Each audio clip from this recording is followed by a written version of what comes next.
How do you scale the right way? What are the biggest mistakes to avoid when scaling your Facebook ads so you don't sabotage yourself? In this video, I'm sharing the top pitfalls that people make when scaling their Facebook ads so that you can learn from them and not make the same ones yourself.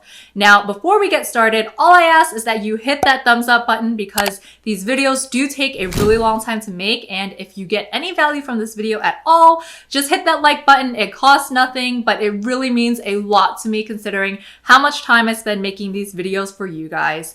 And if you're new, please consider subscribing because I'm always releasing new videos to help e-commerce brands like you with your Facebook advertising. So let's not waste any more time and dive right in. Stop checking your ads every hour and making edits every single day. Maybe if I hit refresh. Probably one of the most common mistakes I see people making, whether you're launching new ads, turning off existing ones, adjusting your optimization strategy, or tweaking your ad sets. You need to stop doing this. One thing that a lot of people don't realize is that there's at least a 2-day window where Facebook is recalibrating and adjusting to any significant edits that you make. That means anytime you are increasing the budget, decreasing the budget, testing new ads, you essentially restart the learning phase. Now, there's nothing wrong with being in the learning phase, but when you're constantly making changes too often, Facebook's algorithm adjusts to figure out which set of customers to show your ads to. So let's say you have a good campaign going with really strong results, a solid ROAS, and you want to scale that. That campaign has chosen out of all of the users on Facebook a specific subset of potential customers to show your ads to. So when you go in and you're creating new ads or you're increasing the budget, those things represent significant edits that trigger almost a reset button where the campaign needs to start over to figure out the best users to show your ads to. So let's say you launch some new ads today, the campaign resets. And tomorrow you increase the budget. Again, the campaign resets. And the more frequently that you do this, the harder it is for you to know if your changes are actually working because you don't give the machine learning algorithm enough time to replicate those changes. So it's like going to the gym and wanting to work out to lose weight. And after 2 days, you're left wondering, why don't I have six-pack abs? It doesn't work like that, and those changes don't happen overnight. And yes, I completely understand the mindset of, oh, this doesn't look like it's working, let me course correct. You should always be proactive in doing that, but give it some time, at least several days. Plus, keep in mind that daily fluctuations are normal. In fact, if the performance all of a sudden drops 50% for a particular day, I don't even touch that because I expect the ups and downs to happen. But when that persists and the conversions are down 50% for 5 days straight, then you know you have a problem, and that's when it's necessary to make some edits. And when you factor in the delay in attribution, because you'll go back 2 days earlier and see that your conversions are higher that day than when you were initially looking at that data in real time. So when you factor in that along with all of these changes, it's ultimately hurting you because you're creating a very unstable environment that prevents the algorithm from delivering your ads properly. By the way, I have some exciting news for you. I'm officially opening up signups for the next 3 weeks, but this will only be available for the first 15 people who sign up. That means once we get 15 signups, it will be completely closed. Now, I normally charge a lot for these one-on-one consultations, and a lot of people who have signed up are now agency clients and they're getting some ridiculous results with our help.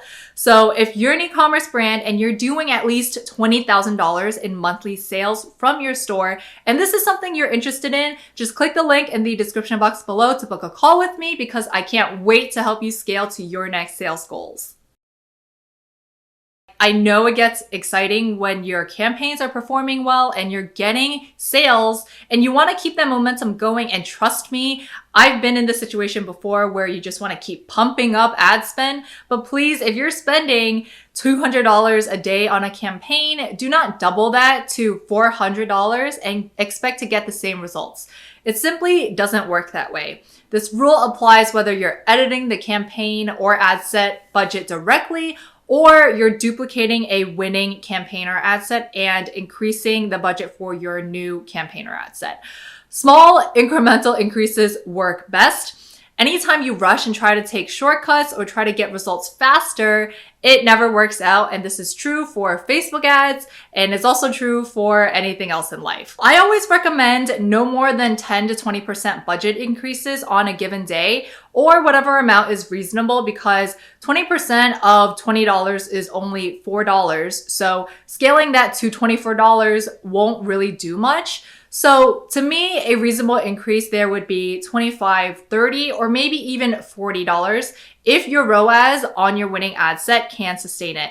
Now, if you're spending $100, I'd say a reasonable increase would be $120 or $150. So that 10 to 20% isn't a hard rule because it depends on how much your budget is initially. Also, one very important thing to remember is that the bigger the increase, the bigger the impact on your campaign performance. So if I increase a campaign from $300 to $305, that's really not going to affect performance too much because it's so minimal. But if I took that same campaign from $300 to $350, I'm going to see a slight decline in sales that day and potentially the next day. And here's the thing, I expect that to happen. 9 times out of 10, your sales will dip when you adjust your budget. So word of advice, please don't freak out when this happens, because this is something that you too should expect when you're scaling and increasing your budget. I've had clients who panic every time we increase the budget because they can see the day-to-day fluctuation in sales on their end. And I'm always like, well, you want to scale, right? This is just a normal and routine part of the process. So you kind of just have to get used to it. Just so long as it's not a continuous decline in performance for 7+ days straight, you're fine. Do not make the mistake of not testing new creatives. And obviously, ad copy goes hand in hand with that as well.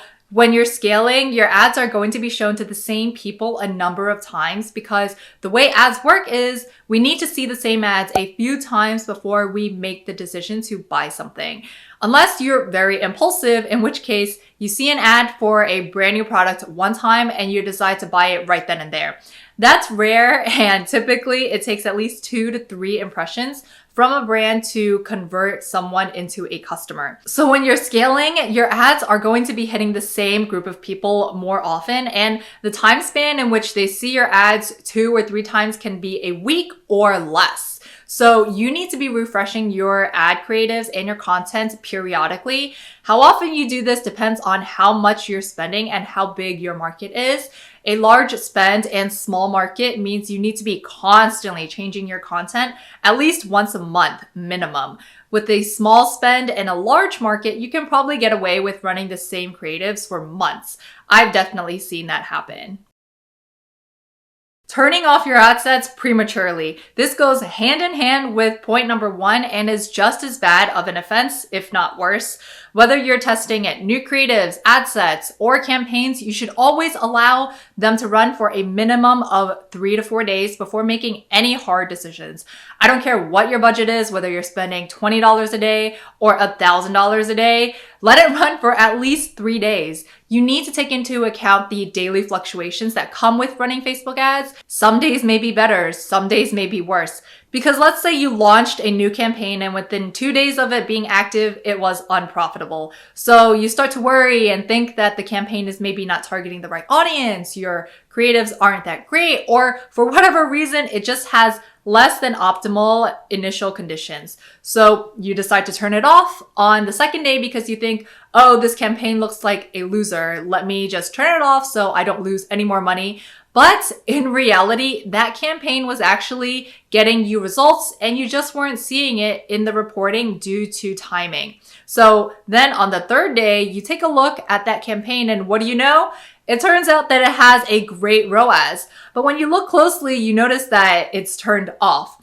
And you start to wonder, well, this campaign looks like it was doing well. Why is it off? And that's precisely due to the fact that you decided to turn off that campaign right when it was gaining traction. You were impatient, jumped the gun, and made a hasty decision too early. And trust me, I see this happen all the time. So please don't fall into this trap. Be patient and always aim to take the average of 3 days at a minimum before you turn things off or make any significant changes. And especially if you're using CBO, you should definitely not touch anything for at least 2 days because it takes at least 2 days for CBO to properly optimize. I would even go as far to let things run for 7 days, keeping in mind that a good portion of your results may come from users who opted out of tracking with the latest iOS 14 update. So those are the biggest mistakes to avoid when scaling your Facebook ads. If you enjoyed this video, hit that like button because if we can get this video to 80 likes, I'll do a part 2. Don't forget that if you would like to book a discovery call with me, just click the link in the description box below. And especially if you made it to this point in the video, I have so much freaking love for you. Thank you so much for watching and be sure to comment down below any questions that you guys have. Until next time, I'll see you guys in the next video. Bye!